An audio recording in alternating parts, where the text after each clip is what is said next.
Good afternoon, everyone. I hope you're having a great Thursday. On behalf of Virginia Works and our partners, we are really excited to have you here today together for a discussion on how we can support you if you are an impacted federal employee or contractor, or you know others in your communities who are. So we are here today to talk a little bit about career pivots and your transferable skills, and to help you understand the resources the state has available to you and the resources that you can access in your communities in Northern Virginia and beyond. On behalf of the team, my name is Nicole Overly. I'm the Commissioner of Virginia Works, the Commonwealth's new workforce development agency. I'm very excited to be here with our partners today, and we're going to introduce them in a minute. Before we do, though, I just want to make sure everyone knows this meeting is being recorded. So just for your awareness there, and we will also send out the recording and the slides and resources afterwards as well for anyone who would like to pass them along. All right, shall we go ahead to the next slide? All right, so first, as I mentioned, on behalf of Virginia Works, I just want to make sure that you know that we have a breadth of resources we're going to talk about today, and more available to access both in person and online. And we're going to talk a lot about where to go to find more about those resources over the course of the next hour. We're also going to hear from some of our employers and community leaders to talk about today's job market and employment landscape and the skills that employers are looking for. So we really have three core topics today, and I'm going to go ahead and jump right into them. First, we want to talk about who we are, who are coming here together on this webinar to talk with you today, and the resources that are available to you. We're going to then talk with our panel that we're really excited to bring together today around what employers are looking for in today's job market, and examples of successful pivots, and some tips and tricks to think about those. And then last but not least, we are going to leave you here today with some additional information on where to go for more information and how to get started with the support and resources that you need. And just to say again, I know there are many different organizations and resources and events coming up. And one of the things we're trying to do over the course of this webinar and in general is to make sure that we're making connections as much as we can to all of those, so that we collectively have really a no wrong door approach, lots of different places to go and different types of resources depending on the situation that you specifically are in. So we really want to help you identify the support that is most helpful to you, where to go for more information, and just leave you with some helpful things to think about over the course of this next hour, so that you know where to go next for additional resources across the Commonwealth of Virginia. All right. So the first thing I want to make sure that everyone is aware of, three organizations really have come together for this event today. So I mentioned my name is Nicole Overly. I'm the Commissioner of Virginia Works, which is the state workforce development agency in Virginia. We also have here represented, and you're going to hear from them next, the Virginia Career Works local network of career centers.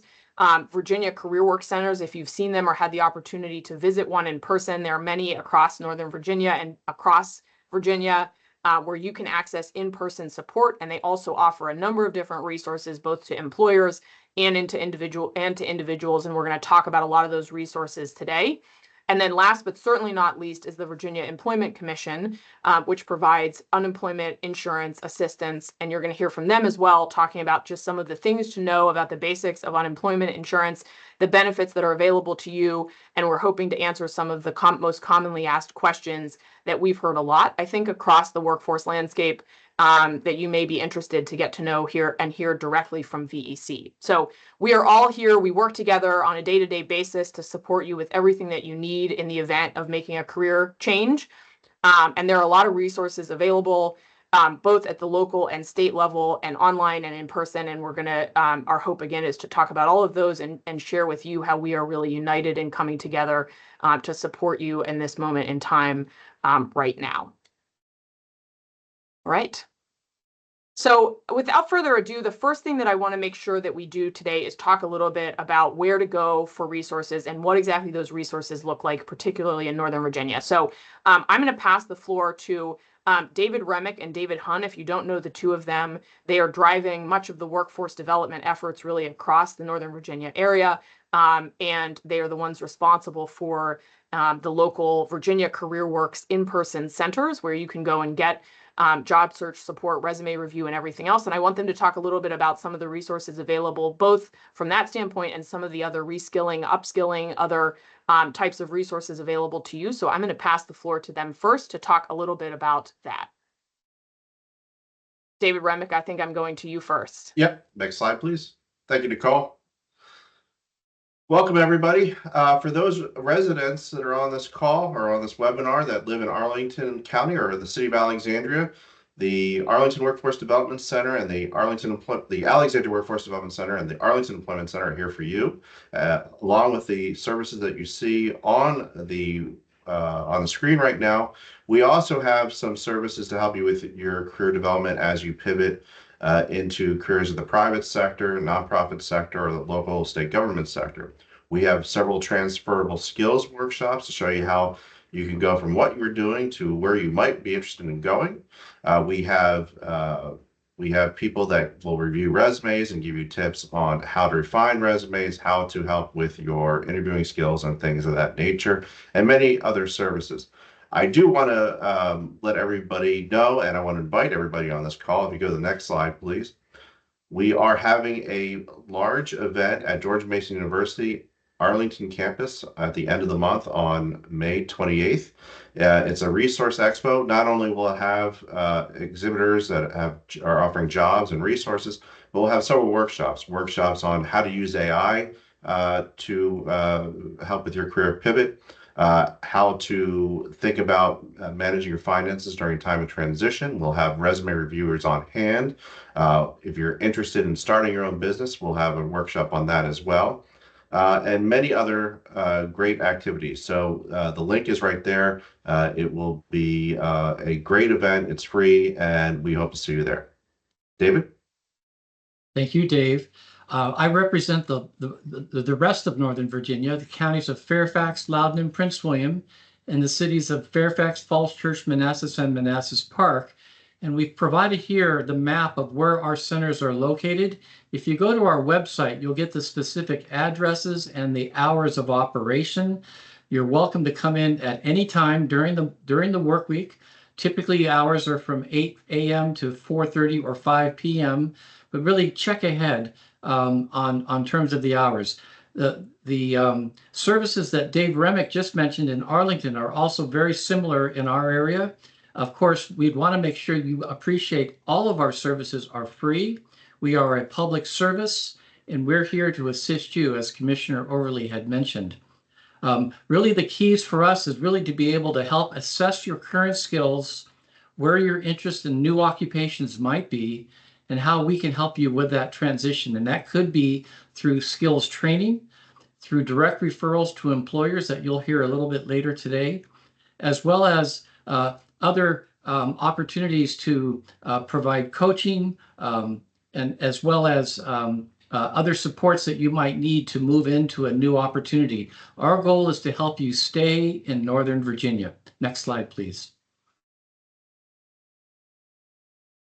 There are two things that we also want to make sure you're aware of. On the left-hand side is a new initiative that has been established by Northern Virginia Community College. Much to their great credit, they have started what's called the Nova Next program for any unemployed federal workers or federal contractors that can show proof that they have been unemployed. There is an opportunity to take one free course at Nova, both online or in classrooms, leading to multiple different certifications and portable credentials that you can take with you in your next job search. You can take a look more at the nova.edu website for more details. The key here is that you have to reside in the footprint of Northern Virginia Community College, which is all of our Northern Virginia region out through Prince William County and Loudoun County as well. On the right-hand side is a service that is provided by our workforce area, and that's access to LinkedIn Learning licenses. And of course, for those who might not be familiar with that, this would be a free license that we would give to you to be able to go online to LinkedIn Learning. They have a library of close to 10,000 plus courses, many of them leading to certification opportunities. We would make that available to you. You could take advantage of that either in our centers or at your own home or even on your own telephone, cell phone. So keep an eye out for that. And I'm going to turn it over to Melissa Short. Thank you. Good afternoon, everyone. Yes. Oh, Melissa, can I, before we transition, I do see two questions in the chat that maybe just before we go to the tips and tricks, do you want to, there's a question in the chat about direct referrals. Was that something David, do you want to take?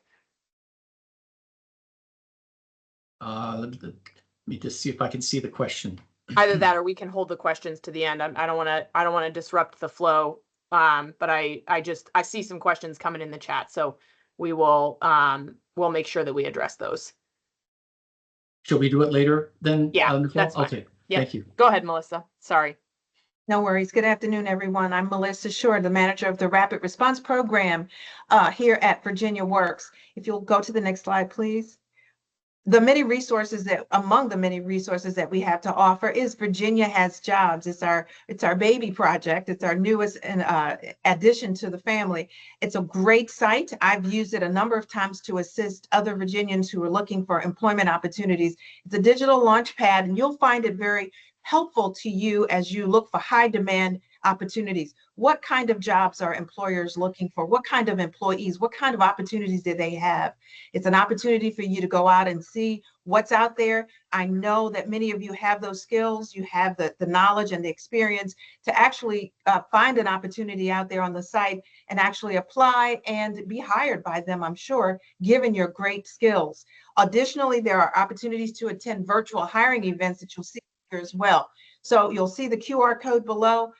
This event is being recorded. You'll be able to go back to this event and click on this QR code and get over to Virginia Has Jobs. Next slide, please. Both David Remick and David Hahn have mentioned updating your resume, and whether you have someone to do it for you or you do it yourself, please look at some of these bullets that we've created for you to ensure that you have this kind of information or you consider these items. I'll bring your attention to quantifying your achievements. You need to show the data. If there is some data to show, employers want to know, what have you done? Just don't tell me what you've done, but tell me how you've been effective in doing it. And also highlight those unique skills. What sets you aside? What sets you apart? What is it that you've done that makes you uniquely qualified for the opportunity? Next slide, please. Additionally, building your professional online presence. Or we'll go to transitioning to federal resumes. So for instance, if you have your federal resume, we want to ensure that you use the language. The language of your resume needs to be geared to the new position. For example, you manage a team of analysts responsible for developing and implementing budget proposals for a large federal agency. Okay, that was good. Now, how do you transferably say that? You led a team of financial analysts in crafting and executing strategic budget plans. You need to change the language of how you're saying what you do. Also, streamline the format. I've looked at a number of federal resumes. They are very extensive. They give a lot of information, and they fit the profile that you needed as a federal worker. As you're transitioning into other employment, you want to condense some of those details, show fewer words, but still showing the skill sets and the things that you have done. Next slide, please. And then you want to build your professional presence. By building your professional presence, you want to follow targeted companies. What companies are you interested in working for? How can you showcase your work? Use a featured setting in the LinkedIn profile area so that you can show specifically what you are interested in and showcasing your work. How have you done it? Show your portfolios, your presentations, put all of those opportunities out there. And then if you feel comfortable, join some great groups. There are some wonderful groups out there as well that you can participate in so that you can become more engrafted, more engaged with the community of people who are also looking to connect with you. As I have optimized my profile, almost daily, I get someone who wants to connect with me and to become a part of my profile, become a part of my village, if you will. So you want to also do the same thing. Again, this is being recorded, so you'll be able to go back and look at some of these bullets so that you can determine how you too can participate. Next slide, please. And then leverage your network. Giving before you're asking. Number 3, offer something out there to the community. There's always someone who also needs some assistance. Also leverage your information for an informational interview. I have had opportunities to assist with individuals through the Virginia Works organization by helping people get informational interviews, going to an office, for instance, if they want to find out what it is we do. Go and sit for a couple of hours to see what it is that we do so that you can understand how we manage through our day and determine if that's something you actually want to do. And then set weekly goals for yourself. However that works for you, set daily goals for yourself. But goal setting is very important as you become, your new job is your full-time job of looking for a job. Next screen. For additional information, please refer back to this slide. We have the Career Dreamer by Google. Check them out. We have veteran services that could assist you, those of you who are veterans as well. And if you're interested in getting a government or a state government job, you can go over to the www.jobs.virginia.gov. We have a number of jobs out there. As we started this conversation, Virginia has jobs. Virginia has a lot of jobs, and one of them has your name on it. Back to you, Nicole.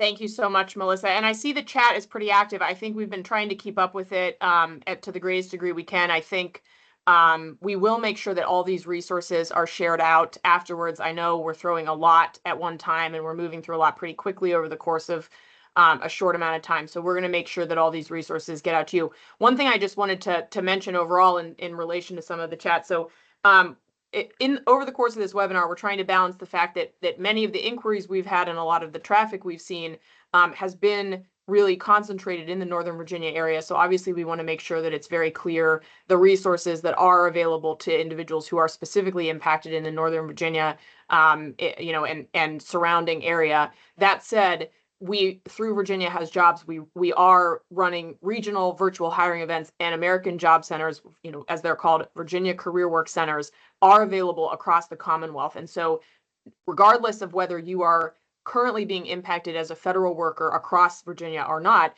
if you are looking to make a pivot or a career switch, those resources are available to you all the time. And we're trying to do more and more around some of these virtual engagements and events, webinars like these and that kind of thing, to help connect people to options and opportunities, and to help them connect to local on the ground resources that can help you. So I see a lot going in the chat around the links to find your specific Virginia Career Work Center that can help you no matter where you are across the Commonwealth. I just want to reiterate that those resources are available to you across the Commonwealth. And in addition, there are a lot of other resources that are available by visiting one of those centers that we haven't talked about today around training, education, skilling opportunities, and resources to make a career transfer no matter where you are. So if you're looking for more of that, I really would recommend that you reach out or go visit your local center, or you can put your contact information in either. You can let us know here or on Virginia Has Jobs, and we're individually following up to make sure that everyone has access and knows where to go for resources. So with that, I'm going to open it up to our panel discussion. We have 3 amazing panelists with us today. I'm very excited to talk with them a little bit. First is Dr. Stacy Desiker, the Director of Workforce Development at Innova Health. Thank you, Stacy, for joining us. Thank you. We have Michael Batt, the Vice President of the Talent Program at Fairfax County Economic Development. And we have Laura Wagman, who's the Human Resources Manager for Arlington County. So thank you to our 3 panelists. I think you're all here on screen with us now. And I'm going to go ahead and jump right in. And I actually see some questions in the chat, advice, recommendations, and insights, and how I keep being told I'm overqualified. How do I, if our skills are advanced, then how do we transition? Which I think some of the questions in here are awesome questions to ask our panelists. So we're gonna go ahead and jump in.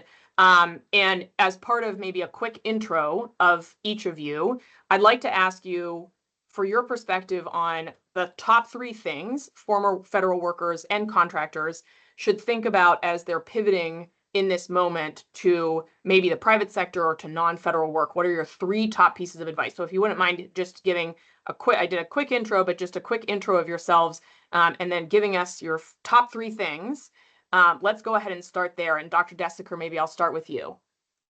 Sounds good. So call me Stacy, please. Nova Health System is a great health system in this area. I've been with the health system for about 10 years in various positions. My biggest piece of advice to anybody is don't be afraid to look out of the industry that you're used to working in. I came to Northern Virginia and very much in the business world and came into healthcare and now in healthcare. So, when we look at healthcare, we look at our doctors and our nurses and our clinical positions, but it takes so much more to run these facilities. I need IT, HR, project managers, continuous improvement. I mean, we hire engineers for our continuous improvement team. So really focus on that. I also think it's important to understand that the private sector can sometimes be a little bit faster paced. And they can be, they're focusing on budget, they're focusing on innovation. So taking your resume and highlighting some of those things is going to be really, really important so that you can make sure that you're being successful in the industry. Awesome. And Michael, can I go to you next?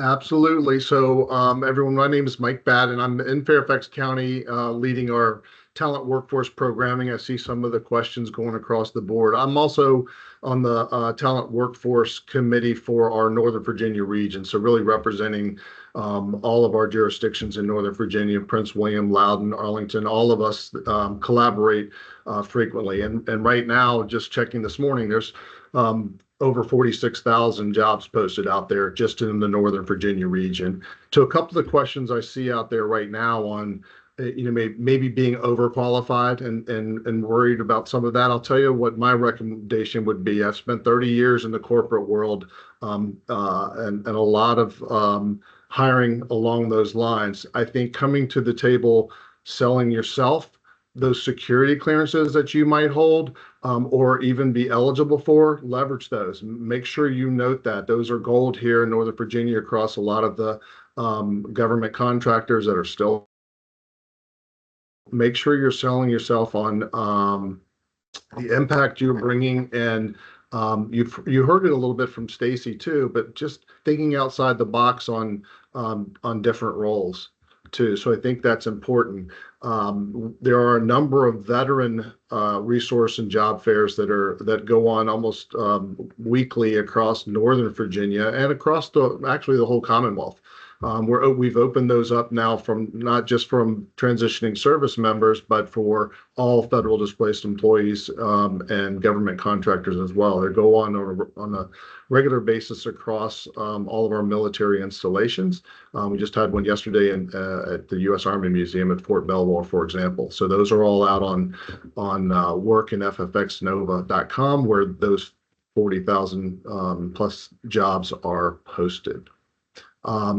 One more thing I would note is just, you heard the Nova Next program from David Hunn. That's really a great one to leverage. There's also some other organizations that are providing free training and free reskilling. So leverage those out there. They're posted out on the sites as well. I'll stop there for now. Great. Thank you, Mike. And Laura, can I go to you next? Sure. Hello, everyone.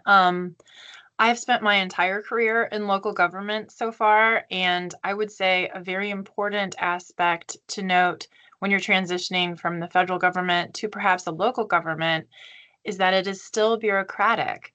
So the details matter. So when you're looking at the many, many positions that are available, make sure that you ask yourself, do I want to do this job? How could I fit in with this job? And mostly, do I qualify for it?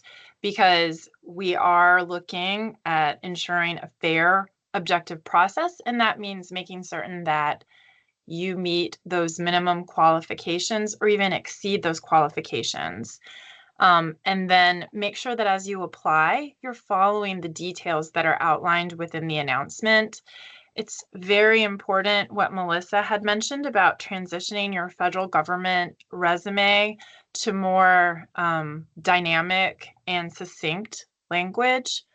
In my organization in particular, we are not only looking at the resume, we're also looking at the application and making certain that all of your experience, volunteer experience and work experience, is detailed in that application is very important. And very lastly, I would say be patient. Be patient with the organizations you're applying to, and be patient with yourself as you go through these processes. Thank you so much, Laura. So I don't know if our panelists, there's a lot going in the chat, and I don't know if any of our panelists have been following some of these questions and want to at any point jump in and start answering with your perspective on them. I think there's a lot of really good discussion going in here, but I do think you've touched on this a little bit. Each of you have touched on this a little bit already, but in the job market of today, and for someone who is in the position of transitioning as a federal worker to the private sector or to a state or local government role, what are the top 3 or top few skills and abilities that you would say you're looking for, and how's that maybe different than it was a few years ago? I think that's a really helpful question to add on, because I think, in a lot of ways, some of the technologies and other things that we're using in the workplace are a little bit different than they've been, and that is changing rapidly. So how would you define and describe some of the top skills and abilities you think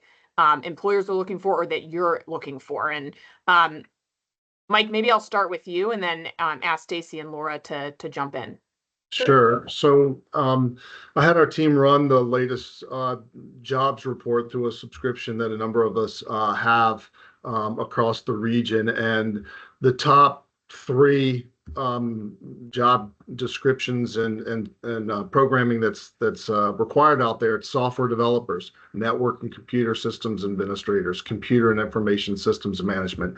Those are a bunch of titles, but it's really the IT world. That's why I think leveraging, if you started in that world, you might have been a Java developer, but the last 10 years you've been doing program management. Go back and take advantage of some of the programming at Nova Next and that Nova Community College or others have that can get you reskilled in some of these positions. The number 1 certification that's out there is by far, and it always is in our region, is security clearances, which is why it's really important to note if your status, even if you have an active, inactive, or just eligible for security clearance, is key. Stacy here from Inova Healthcare, number 2, 3, 4, 5, 6 on that list. I mean, all the healthcare certifications. That is a great industry to consider out there as well. Yeah, and I will just add to what he said. Many of the certifications you can get in 6 months, a year, or even 2 years. So it just depends on, where you're really trying to dive in. From the skills that we really look at, we're taking care of patients, right? So we really do behavioral based interviewing. And so what that means is it's about, tell me about a time when you did something, from a perspective. So thinking back from all of the great work that you've already done, think of those specific times when you were really focusing on problem solving. You were really focusing on critical thinking. You were really focusing on like the adaptability or open-mindedness of the situation. It might not fit right into the square box that you needed to. What did you have to do to make that happen? Communication, collaboration. We're big on these things because we're here to take care of the patients that are coming through our doors, and that has to be our number one focus. So it's really about understanding how you took a situation and turned it around and made it successful, even though it might not have been the direction that you wanted to go. Thank you. Yeah. Any other comments? I was just gonna add, when I thought about this question, the top 3 things were things that Stacy mentioned. It was the clear communication, both written and verbal, the adaptability and flexibility, and the analytical ability and problem solving skills, and then being able to take your prior experience and describe that in your application. And those are pretty wide reaching, I think, across all sectors. And in local government, of course, we've got the positions ranging from the individual paving the street up to physicians and lawyers. So it's everything.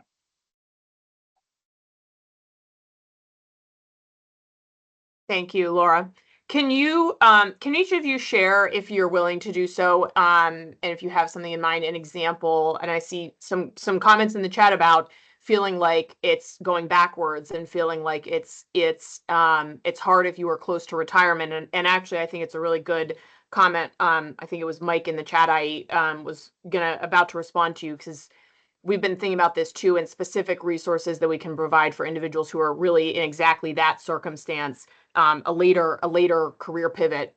And so I think we'll follow up with you, and also I think across the board on an individual by individual basis. That's what our career coaching and career navigators are able to support with on an individualized basis to help you with the situation and circumstance that you're in. But on a broader overall basis, could each of you talk a little bit maybe about an example of a successful career pivot that you've seen, maybe spanning different points in one's career where it's been made? I think a really good example of somebody I encountered recently was a music teacher, and they had spent a long time in the classroom and had wanted to make a shift, and did a coding boot camp and became a coder. And those two things to me feel very, very different. It doesn't feel like there's a whole lot of transferable skill between them, but they both had one commonality, which is that you're working in a different language, and so you kind of took that core thing that was appealing of working with music to working with coding. And not that everyone by any means wants to become a coder, but I think there are examples out there of really interesting and distinct career pivots. I'd love to hear perspectives from each of you on that, and maybe if we could share some examples of what that's like at various points in your career and how to handle it. I think that would be really helpful for our audience. Whichever of you want to start off would be great. I'll jump in and just share a few. I mean, I'm one example, spending 30 years in the tech world and transition to a career in economic development. So there's just amazing different career options out there for you. A couple of other things to be considering and thinking about. Knowing that things will I'm confident things will readjust, and there'll be opportunities to get back into a federal position, maybe to round out your retirement plans with federal pension. But in reviewing and briefing a number of federal displaced workers and reviewing resumes, I found a great example of someone that was a program manager at the USAID. But in reviewing her resume, we came up with 3 different career paths she could be taking right now as an interim. The chief of staff, because she was in leadership roles and supporting the leadership in USAID.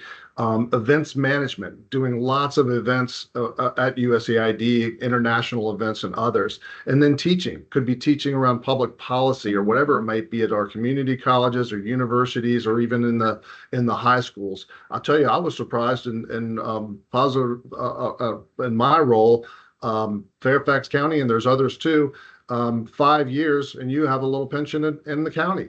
So that's the schools as well. So there's options that could be temporary options, but they might lead you down a path of a permanent career change. I'd also say that we do a lot in entrepreneurships.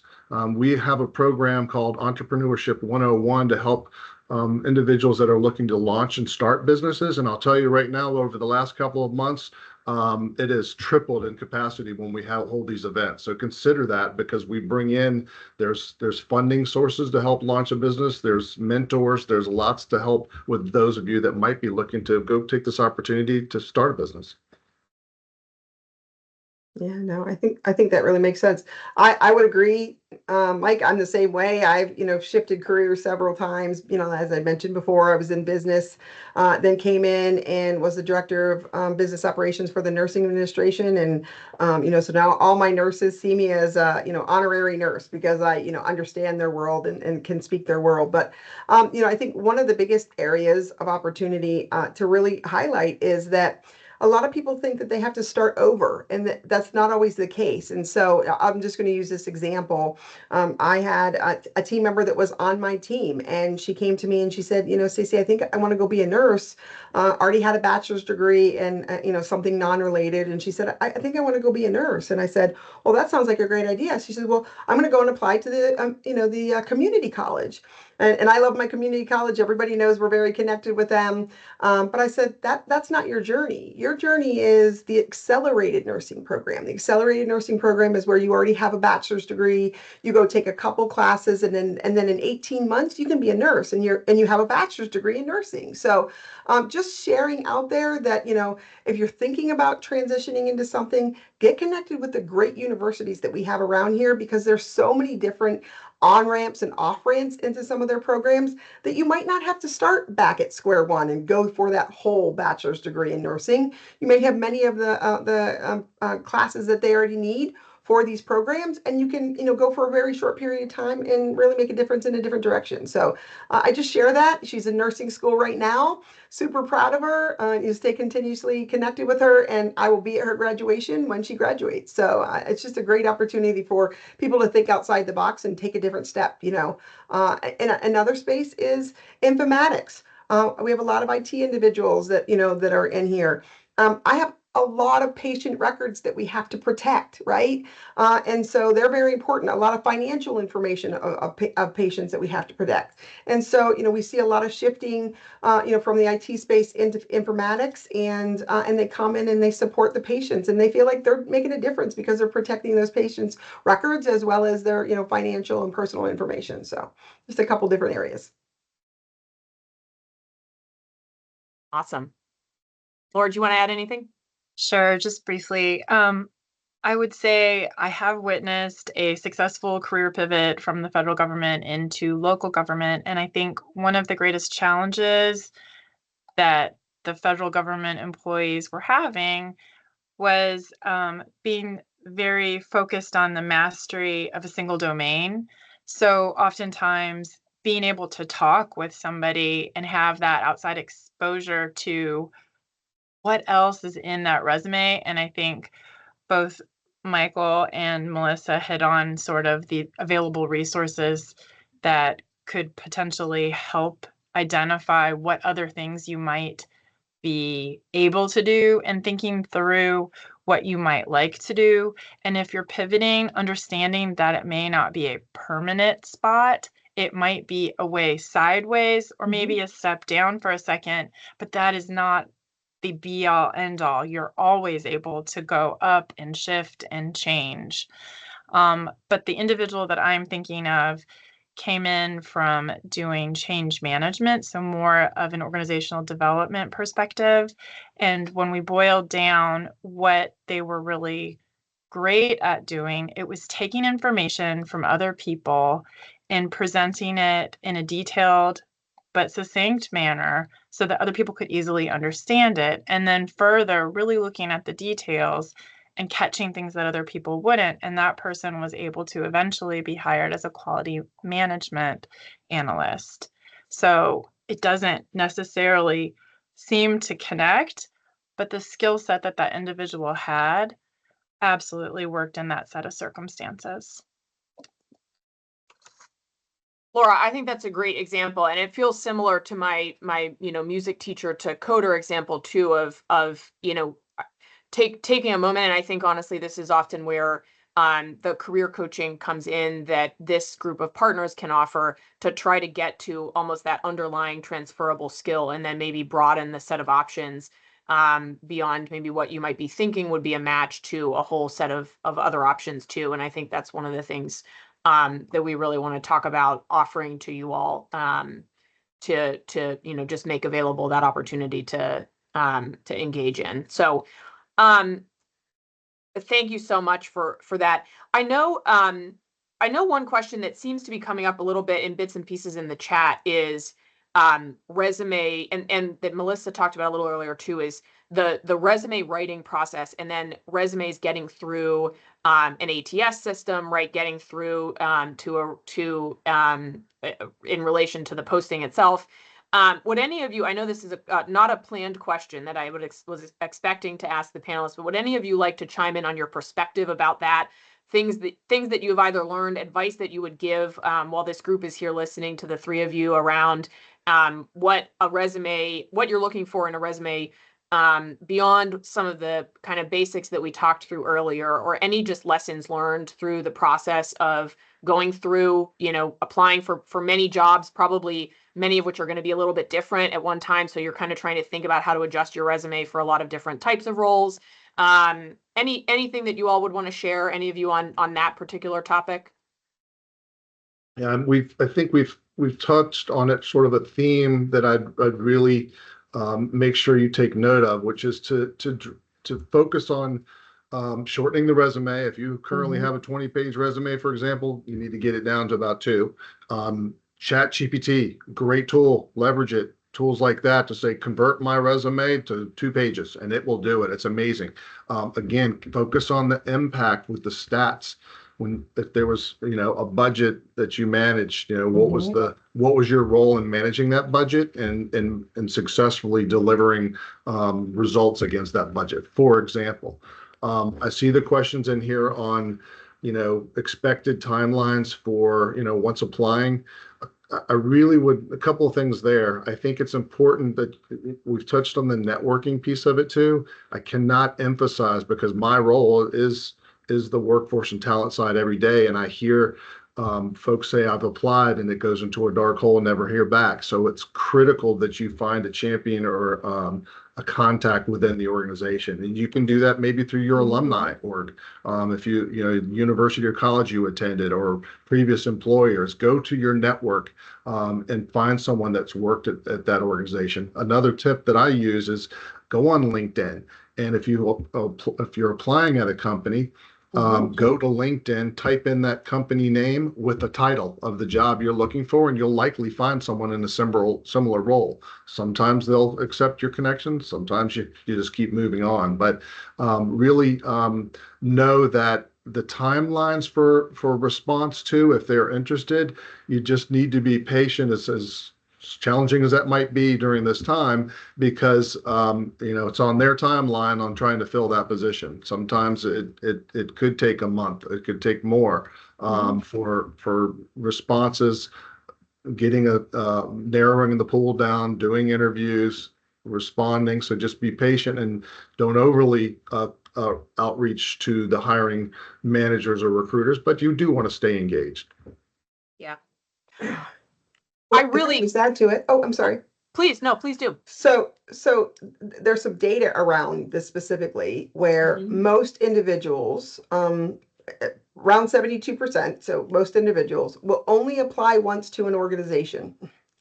And I'm a firm believer that just because you didn't get this job doesn't mean you won't get the next job. And so I always say to the individuals that come up to me and say, I applied last week and I haven't heard anything. And I say, well, don't get discouraged, because you don't know how long that job has been posted for. There might have been 35 candidates that come in before you. And so I'm a firm believer in saying, continue to look for the positions in that organization. Don't be afraid to apply to more than one position in that organization, because you just never know. Are they already in the process of interviewing other candidates by the time you came into that job requisition? So I'm a firm believer in making sure that you continue that process. I absolutely agree with that. And one of the other points made earlier that I just want to reiterate, because it's a personal tip of mine that I would say I've seen work really well, is to ask everyone in your network to introduce you to one other person. Just because of the fact that it really quickly broadens the number from a networking standpoint, it broadens your network really, really quickly. It's not that much of an ask of someone to, if you have a couple of people in your network, even, if you don't know where to start from broadening out from those who typically have been working in the same industry or space that you're in, if you ask 5 people to connect you to somebody who's maybe 1 or 2 degrees removed from them, I think that's a really good way of getting exposure to other companies, and it's not that much of an ask really of your network. So just to reiterate that point, because I've seen it work really well as something that doesn't require too much effort of the network around you. All right. I think we have time before we transition to the Virginia Employment Commission's quick discussion on unemployment insurance. I want to just give everyone an opportunity on our panel to just have a quick closing thought or two, maybe a word of encouragement for this group. Stacy, maybe I'll start with you Yeah, I before we appreciate wrap that. up. So I would just say, so I'm a military spouse. My husband was in the military for 26 years, and I have moved around many a times, had to do this transition, as part of our life. And so the one piece of information that I would give is change is hard. Change is very hard, but the truth of the matter is when you come out on the other side, it's going to be so much better. So just keep digging in and finding those opportunities for you to grow and learn and develop yourself even more. But it's difficult while you're in the process. Awesome. Well said, Stacy. Thank you. Mike. Yeah, and I'd say again, there are opportunities here. There's almost 50,000 jobs open. There is a job out here for you, and it might seem like you're going backwards. I can tell you in the corporate world, I was in positions. I made it. I was managed to stay at Microsoft for 20 plus years, and there were times when roles divisions are eliminated, roles are eliminated. I was caught up in one of those where my senior management role was eliminated when I went back to an individual contributor. Before I knew it, I was back to a level above that at the same company. So there's times where you're going to feel like I'm going backwards, but stay positive, stay focused, and you can continue to grow. Right. And Laura. Yeah, I don't know that I have anything additional that would be more monumental than what has already been shared, but I would just say keep on trying, and please understand, to kind of echo what Nicole had said, is just because you've applied once, keep on applying, particularly if you have an organization or a company that you're interested in because their values match with yours, or they have a lot of different things that match with the type of work that you'd like to do. Because just because you've got one application in, you may have a different hiring manager with a different hiring team that's going to have a huge impact in how you're evaluated. And then make sure, I guess, you use all of the resources that are available to you. Don't be afraid to ask for help, and practice your interviewing skills.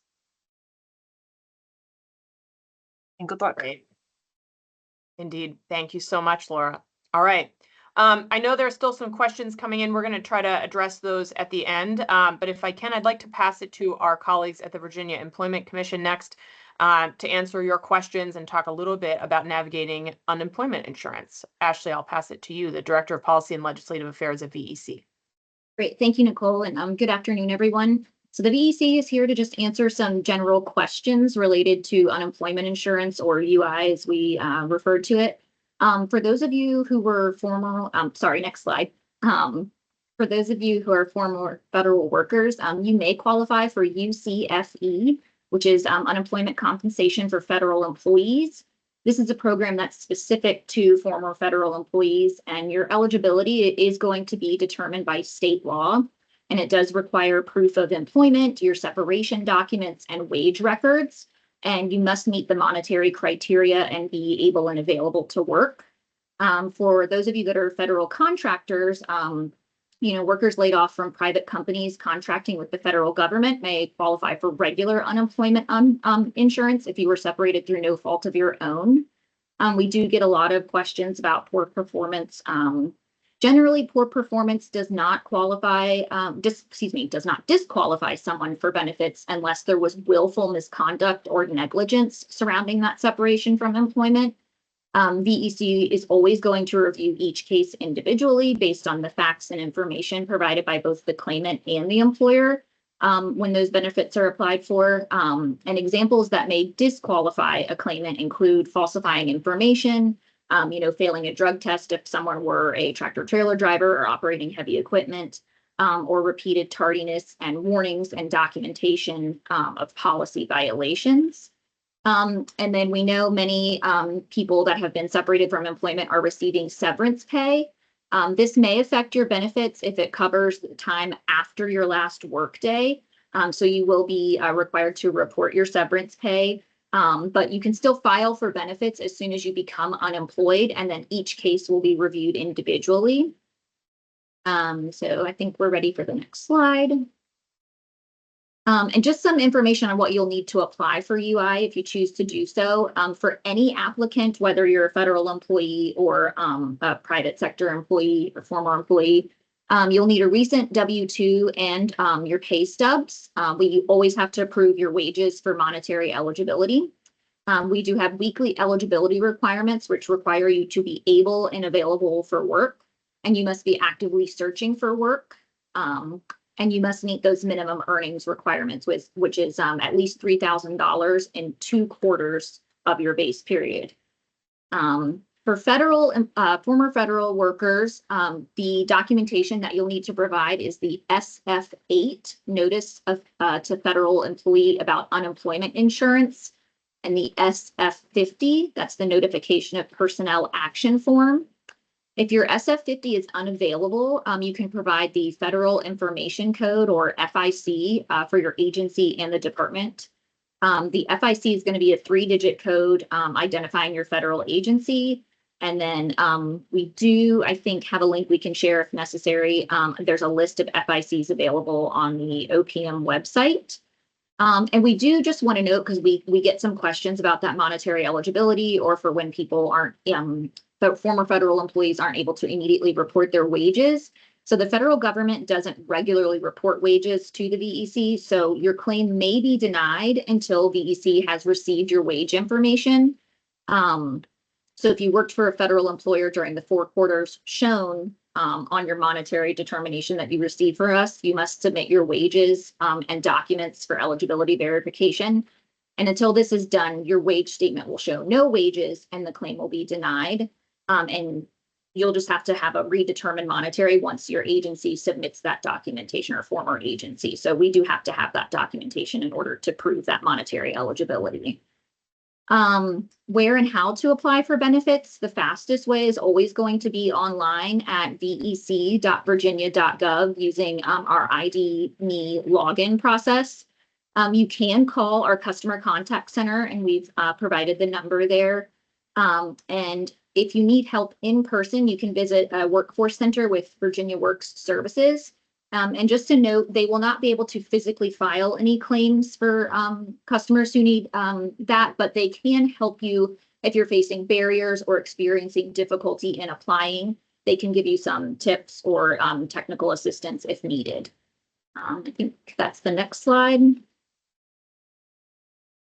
And finally, we just have some additional support and resources for everyone. We have our website that's been newly redesigned, and it's much easier to navigate, and includes step-by-step benefits roadmap. So to help you understand the process and all of the steps you can take to receive benefits.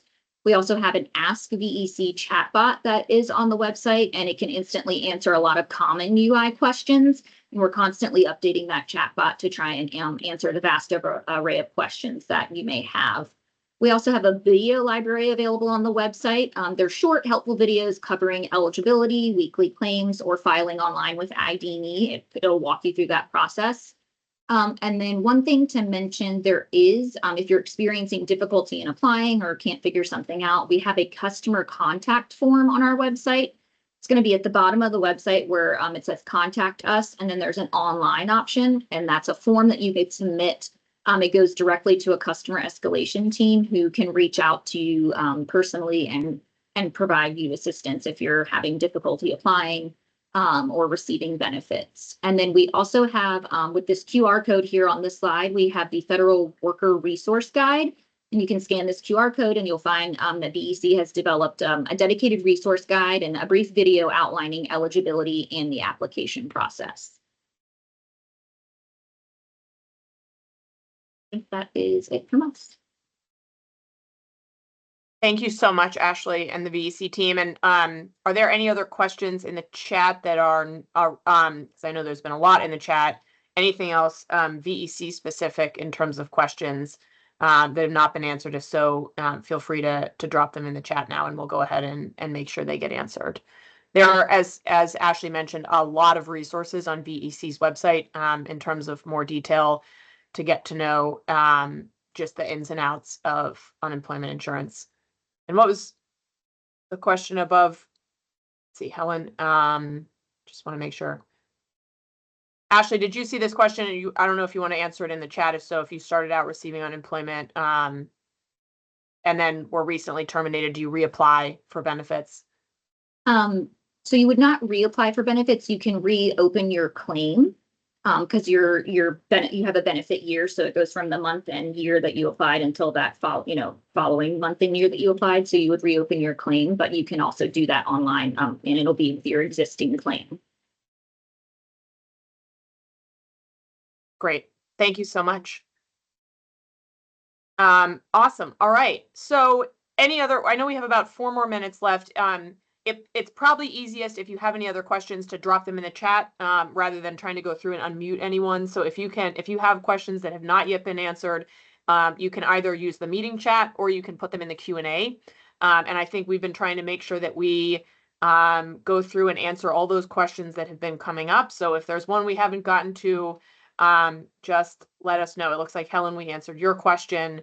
I mentioned before, I know there's been in the chat quite a bit of discussion around support for either starting your own business or scaling a business. I also want to let you know that through the Department of Small Businesses and Supplier Diversity at the state level in Virginia, they do run a program called Scaling for Growth. It's a 6-month-long program.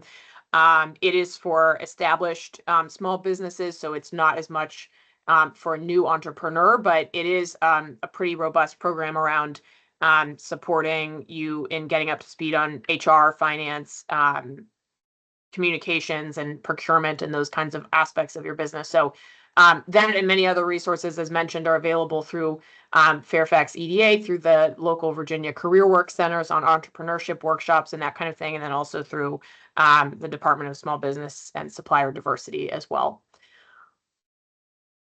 All right, and it looks like we answered that question on the code. All right, so one question we do have for you, this is the first time we've run one of these. We're really curious to get a sense of whether it's been helpful to you or not. Please take a few minutes, if you don't mind, and use this QR code to navigate to a very quick survey. It won't take you too long. But the reason that we'd like to ask for your thoughts on this is because we're curious to know if it would be helpful to run similar events like this in the future on this, again, or on other topics. So take a few minutes if you don't mind. Let us know either in the chat, in the chat if it's been helpful, but also via this QR code. And we are going to follow up with all the resources we talked about today and more, as well as a recording of this webinar. And if you do have specific questions, one way you can reach Virginia Works is by directly emailing federalworkersupport@virginiaworks.gov. And you can also visit virginiahasjobs.com or our website, virginiaworks.gov. And you can also go in person to any of the Virginia Career Work Centers across the Commonwealth, and they can get you connected with all these resources as well. So just to close out, we are here for you. We are here to try to help make this experience of change and the experience of the pivot in any circumstance as helpful as it can be, and help you navigate that experience that we know can be stressful, extremely stressful to navigate. So we're going to make sure that we get these resources out to you, and please do take a few minutes to let us know what other resources could be helpful to you, and we will do our best to make sure that we continue to engage and follow up one-on-one to provide you the coaching and support that you need. And Natalie, we're going to send out a copy of these slides as well as the overall recording of the whole thing just later today. Thanks everyone for taking an hour of your time with us today. I hope it was beneficial, and we look forward to further opportunities to connect. Thanks again, and we'll talk with you soon. Hang in there. All right. Bye everyone.